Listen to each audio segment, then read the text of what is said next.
So, what's the deal with software engineers in 2023? Are we worried about AI or an economic recession? Let's talk about the economy for a minute. You've heard about hiring freezes and layoffs all over the place. Is the tech industry in trouble? Should software engineers be sweating? In this video, I'll share some tips on how to recession-proof yourself. But hey, this is just based on my experience. I've seen some layoffs, and I've been laid off once too. No insider information here, folks. Now let's talk about layoffs.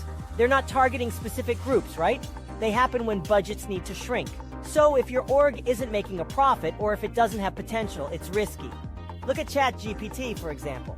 It costs a fortune to run, but companies are investing billions because of its potential. That's recession safe. On the other hand, if you're in something like Google Stadia, you're in trouble. So find out about your org's cost of goods sold and compare it to its revenue.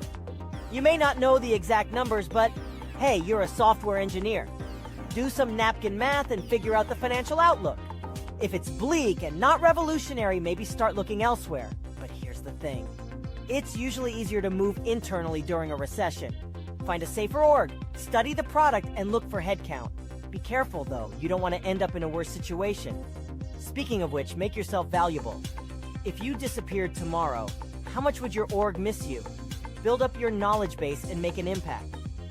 But you know, even if you're doing great, you might still get laid off.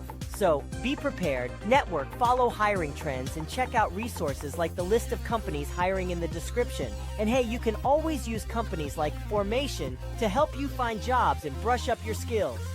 Now let's talk about being prepared for the worst. Sometimes it happens. You can do everything right and still get the axe. So avoid panicking, refocus, and work towards getting re-employed. Make sure you have financial security to weather the storm. Cut down on expenses, save more, and have 6 to 12 months of cash in your savings. And finally, don't worry too much. There's only so much in your control. Focus on doing the best work you can and stay relaxed, positive, and prepared. Those are all the tips I have for you folks.